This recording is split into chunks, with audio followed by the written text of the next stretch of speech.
So week 10's long run's here, and it's a big one.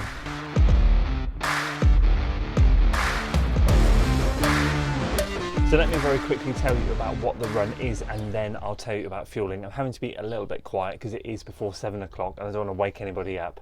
So the run here today is going to be 8k, 7k, 5k, all at marathon pace, off a K float, and then 3k, 2k, 1k, off a K float again. But faster than marathon pace. So basically the first 3 longer chunks are at marathon pace, and the second section is at faster than. So 20k's worth of work, I think it was, at marathon pace, then 6k faster, all with it wrapped up within those K floats. I think for me, I work in miles, it totals up at 20 miles. Plus I've got a 2 mile warm up and cool down, so it's going to come out pretty much at 24 miles today. So it's going to be a big one. Fueling today is just going to be keeping it simple. Morton, having the Morton gels, practicing race fuel timing, having the gels as often as I can stomach them, and that's the goal today. I haven't actually had a breakfast, so this might come back to bite me, but we'll see how it goes. I'm just going to practice fueling. I usually get up and don't eat too much. It's not ideal today, but I've just run out of time. This is a big one and I've got to get it done early, so I'm going to get out the door now. I'm going to see how we do and take you guys along for the journey.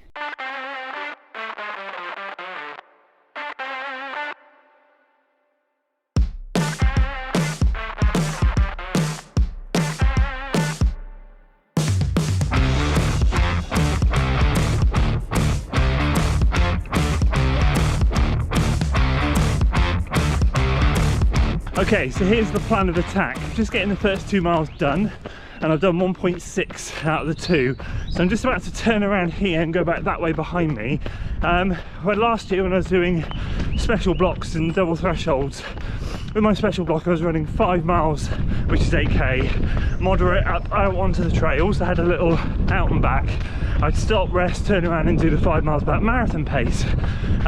So that's the route I'm going to do now to kick-start this and save me 2 loops at the industrial estate, because as much as I understand I need to get specific in these last couple of weeks, the thought of 12, 13 ups and downs on the industrial estate does not fill me with pleasure. So I'm going to get this 8k done on that loop, then I've just got the 7, the 5, the 3, 2, 1 to do out there. Or if this loop goes well, I might finish the 5 and sacrifice a bit, sacrifice the float and run it uphill and see if I can get back out onto the trails to start the 7k.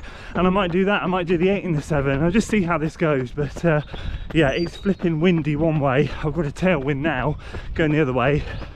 Ooh, this could come back to bite me later in the run. Anyway, 1.8 miles now. It's getting ready to go.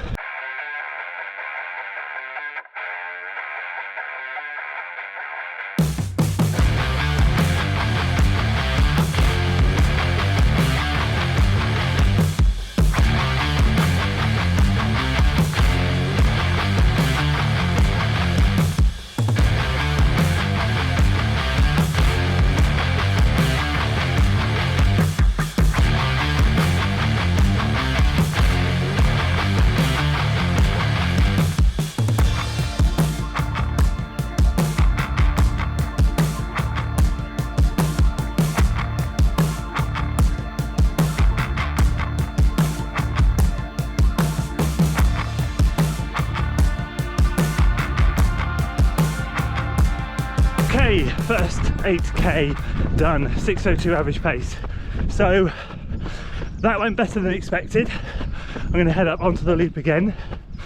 This 1k float is going to be a bit of a sacrifice because I'm going to have to take a shortcut up onto the track. It's going to be a lot slower, but it went well, and I'm happy that energy levels are good enough to tackle those couple of hills again that are in the first 2 miles of this loop. And I was really pleased with how I felt when I hit the tarmac running at marathon pace. So yeah, we'll get the 7k done on here again, and then we'll get the 5, 3, 2, 1 out on the industrial estate.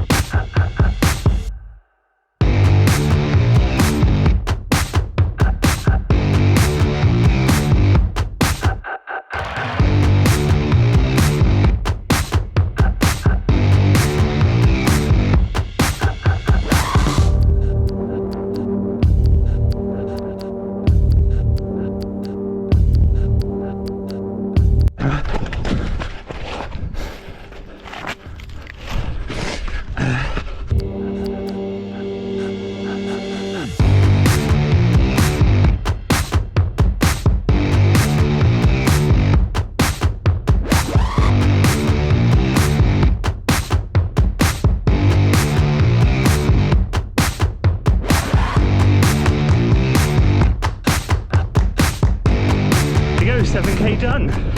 That finished a bit earlier than I expected because my watch is in miles. For some reason I was thinking it goes 4.4 something, but 4.3 something it clicked off at.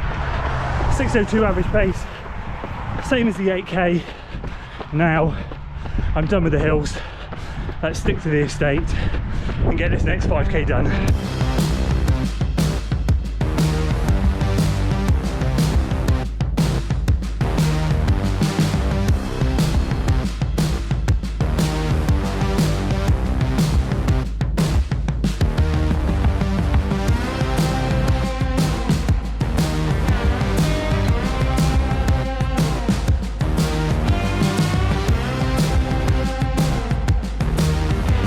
Okay, 5k done, 6:03 per mile, dying a slow and painful death.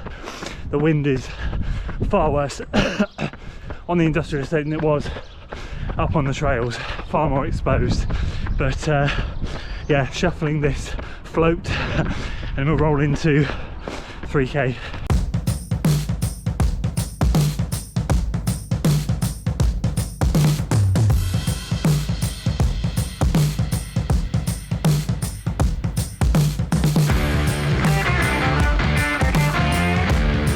Wow, this one's like dying a slow and painful death.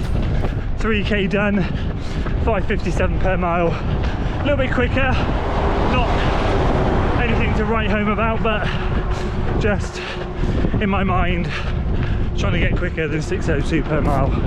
K float, 2k.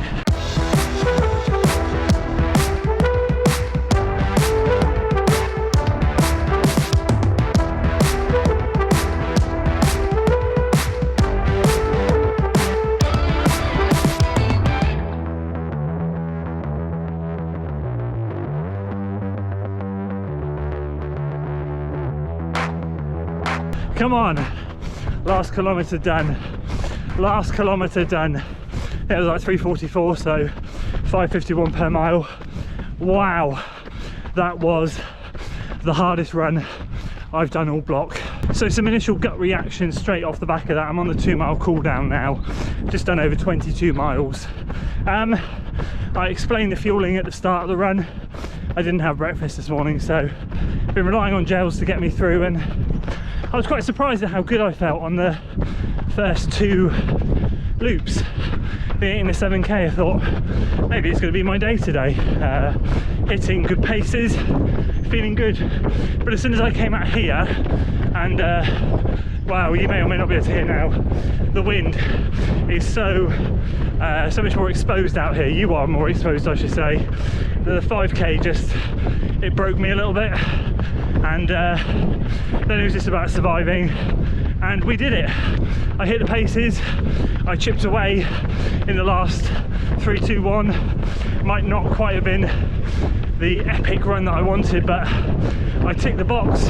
I did everything I needed to do, and now I've just got to shuffle for 2 miles and get home.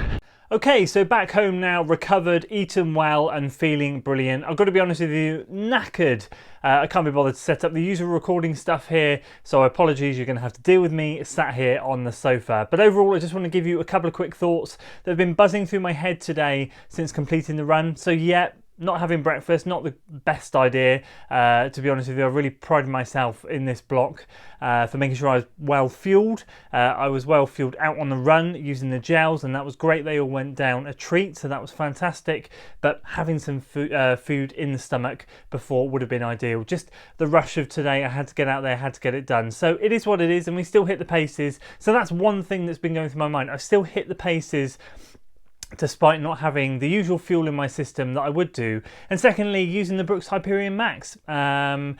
They nailed it, as always. They're just such a really good shoe, and so to do that without super shoes and stuff just gives me confidence. You know, I feel like when I'm tapered and fresh legs, it'd be nice to go into Newport, and again, like today being out there on an industrial estate, that marathon pace felt good. So I'm hoping that marathon pace will feel super come race day. Obviously we know it's going to be hotter, and it was nice actually, the sun came out again. I said this in this week's training vlog for marathon week 10.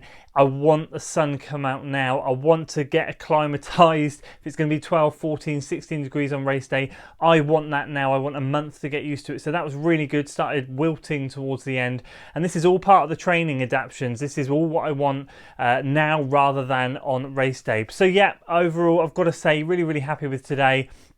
Hope to be back with Matt for maybe one more long run before the end of this block. It would be great if we could share some more miles, but he's racing this weekend, so make sure you go over to his channel and wish him luck. I think he's doing the Cardiff Bay 10k. Fingers crossed he'll absolutely smash it, and yeah, hopefully we can share some miles before the end of this block. But overall, got to say today, massive thumbs up, really happy. 72 miles to cap off the week. One more big week to go, and then a nice 2-week taper down to the race. So appreciate you guys sticking along for this one. If you enjoyed it, please do consider giving it a like, share it with your friends, and subscribe to the channel for weekly running content. And as always, I'll see you on the next one. Until then.